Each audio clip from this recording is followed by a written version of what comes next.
From well-known masterpieces to hidden gems, I think they would all be good, but I'm not sure which one to choose. Hope you find something that interests you in and amongst this list.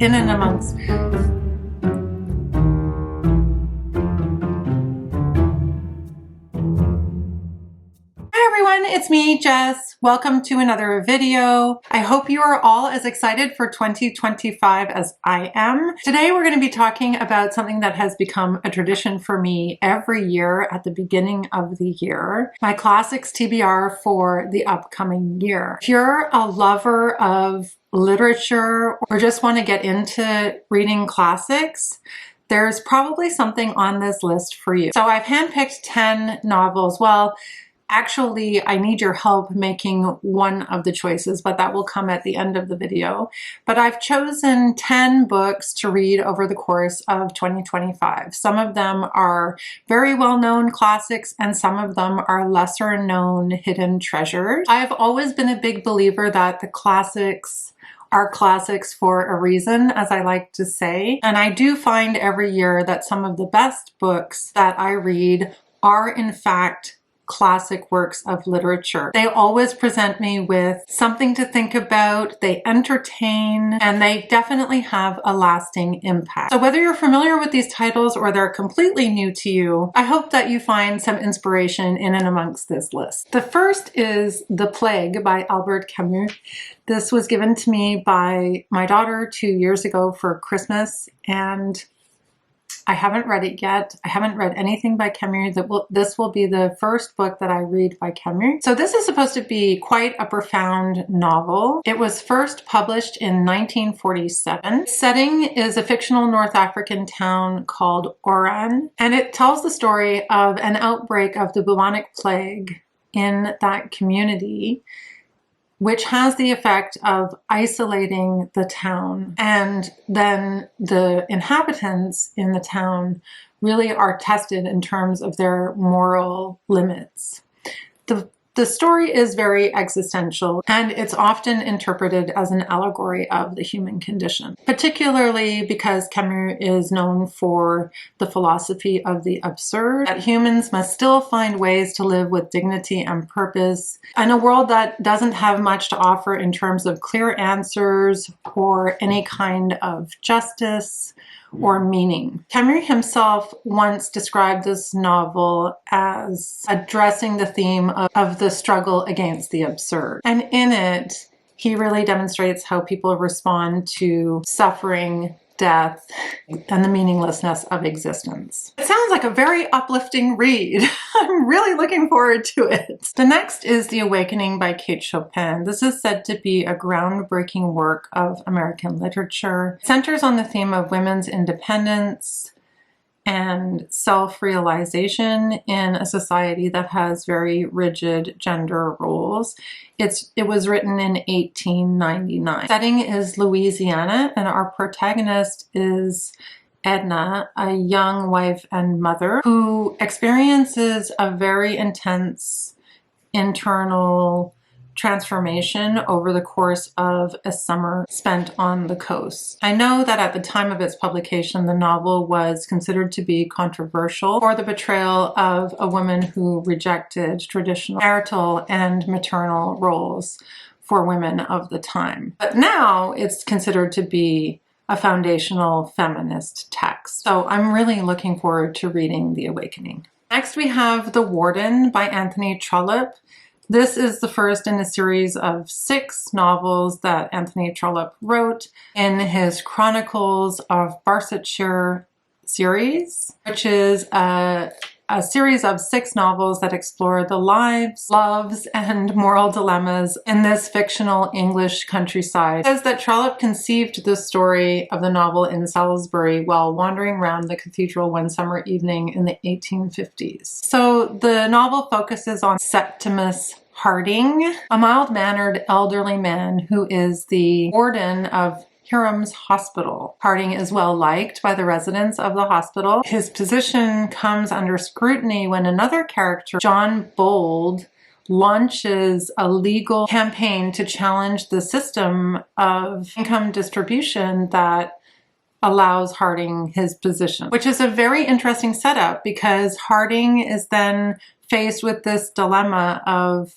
how does he contribute to changing a system that is potentially unfair without giving up his position within it. So it presents this moral and ethical dilemma. And I think it's going to be wonderful. My father always wanted me to read this, and I'm really looking forward to it. I think it's going to be a great place to start with Anthony Trollope, and it could open the door to so many more wonderful books, which is just a lovely thing to consider. Brideshead Revisited by Evelyn Waugh. I have very fond memories, especially around the Christmas period, of watching the series Brideshead Revisited with my mom and dad on BBC when I was a kid. My mother was obsessed with the series.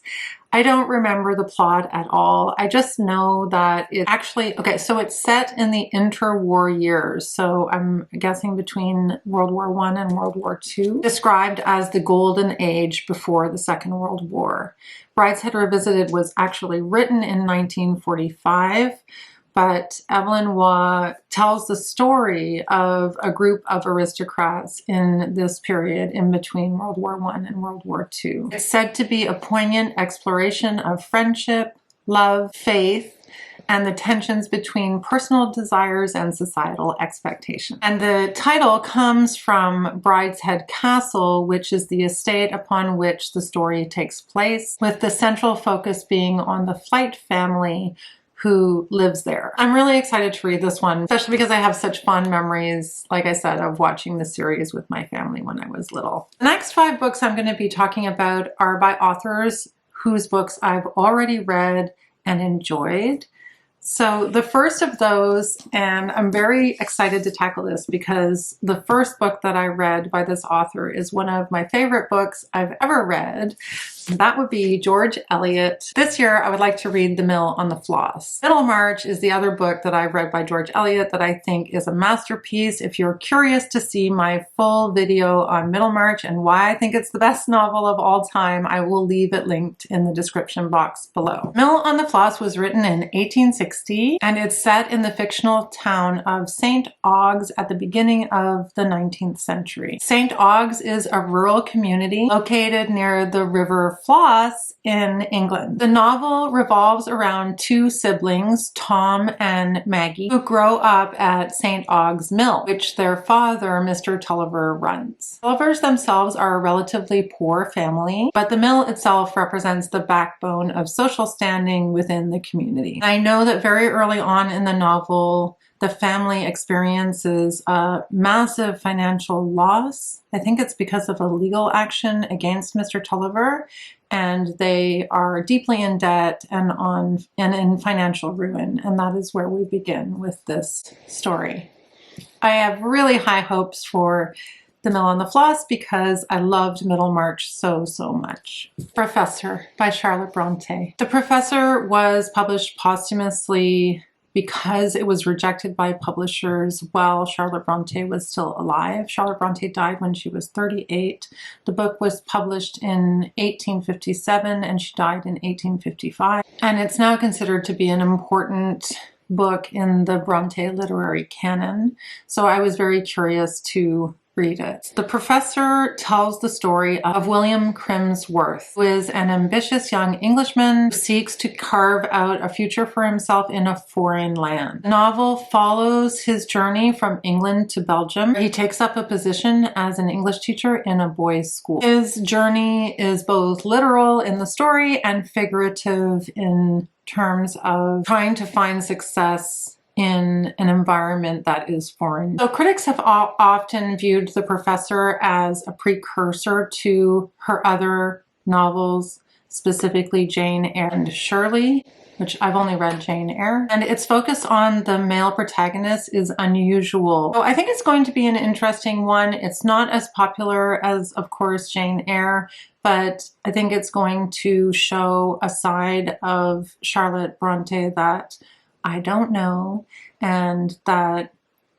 is interesting to consider as she takes on the task of writing a male protagonist and takes on the more serious topics of ambition, social mobility, and identity in this story, which is more of a story of personal struggle and achievement. Angels Fear to Tread by E.M. Forster.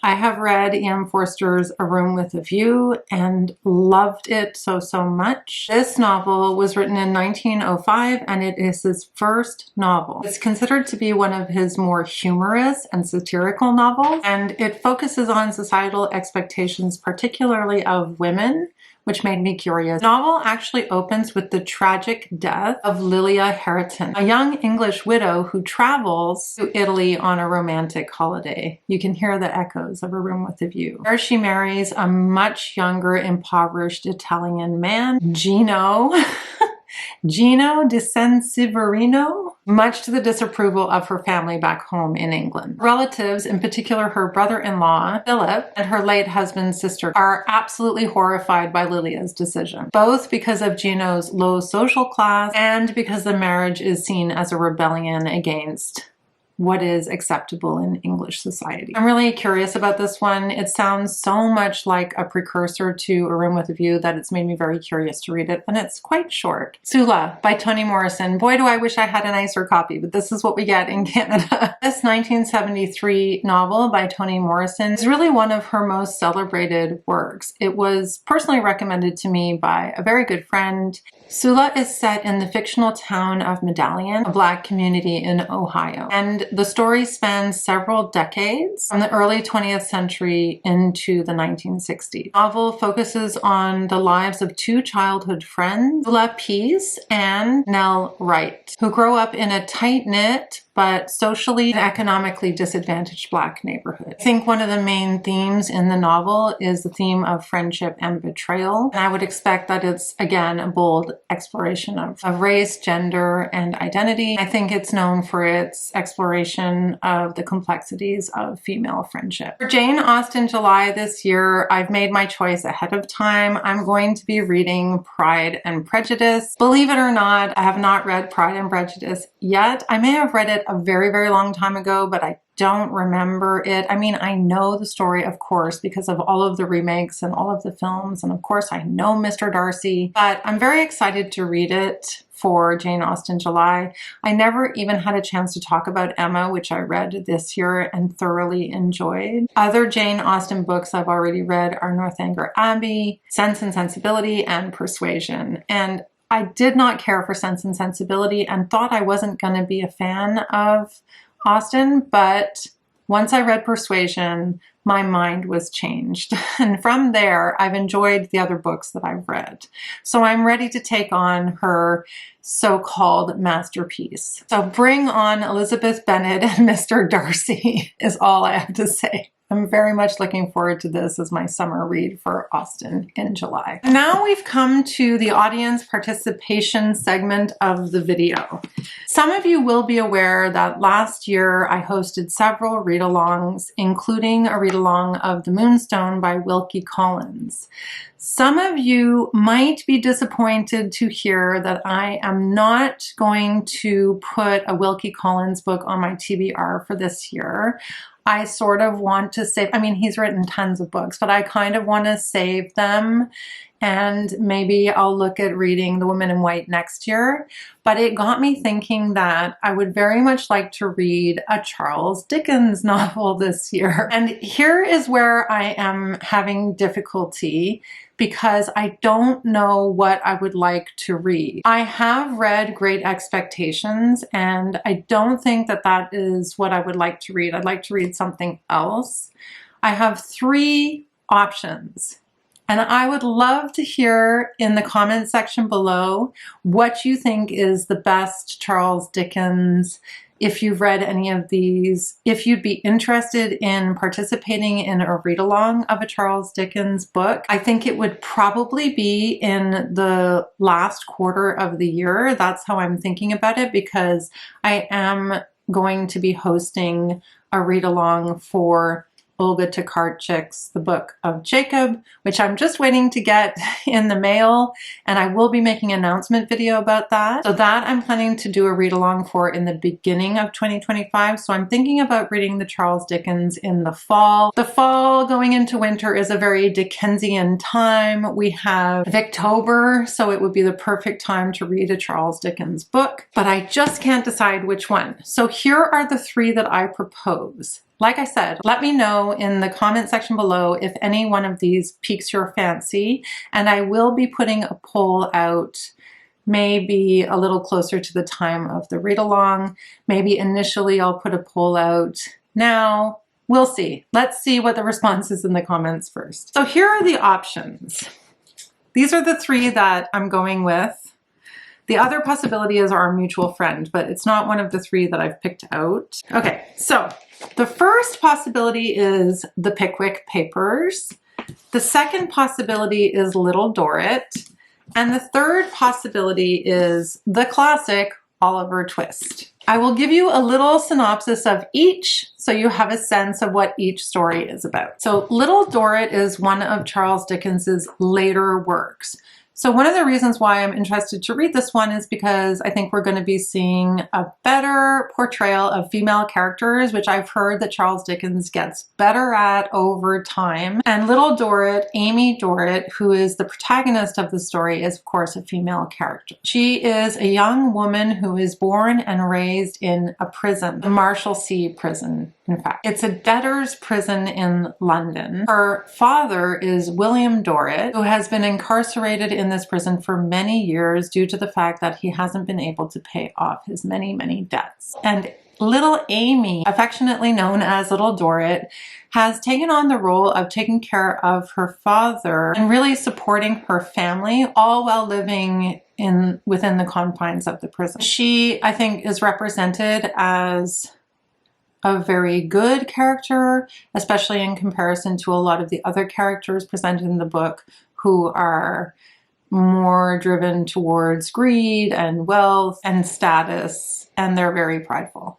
That's about as much as I know about it. It sounds good to me though. It sounds like it could be really, really nice to read this one. At the opposite end of the spectrum in terms of the chronological timeline of Dickens's work is the Pickwck Papers. This is Dickens's first novel, and it really is one of his most famous and probably most enduring works. Maybe not as famous as Oliver Twist. His works were originally serialized, and this one was originally serialized in 19 installments. It's an episodic narrative, and it's what brought Dickens to fame and really introduced his distinctive style of humor, satire, and social commentary. It follows the adventures of Samuel Pickwck, fun to say Pickwck, a cheerful and somewhat naive retired merchant, and his companions and friends, who are collectively the members of the Pickwck Club. And they embark on a series of journeys around England. And I think it's filled with various smaller plot lines and side stories and meanderings. And the main relationship is the relationship between Pickwck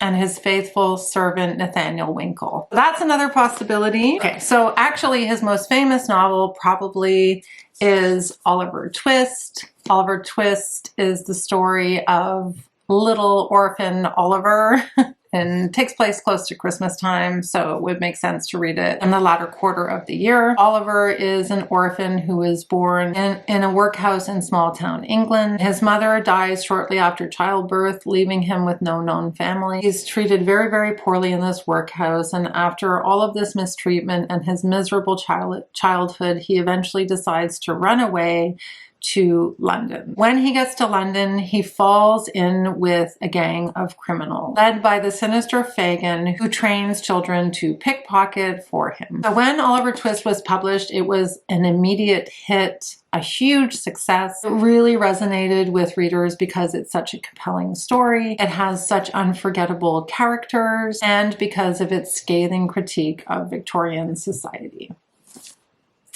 I do think this would be a great one to read. I think that these would all potentially be fantastic. I just can't choose. So please let me know in the comments section below what you think. and we will make a choice. And I will host a read-along for that one in the last quarter of the year. I am so excited to read these books. I really and truly have such a soft spot in my heart for the classics. Thank you so much for watching, and I'll see you in my next video. Bye for now.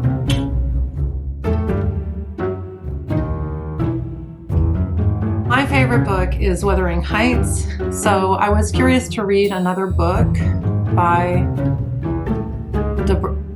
my favorite book is actually when did she die? Clergy and the Gentry, the people, the clergy, and the centers on the themes it centers on the theme this is supposed to be quite a profound novel. It was first Camus, Albert Camus, The Plague by Camus, I don't know, how do you pronounce Camus?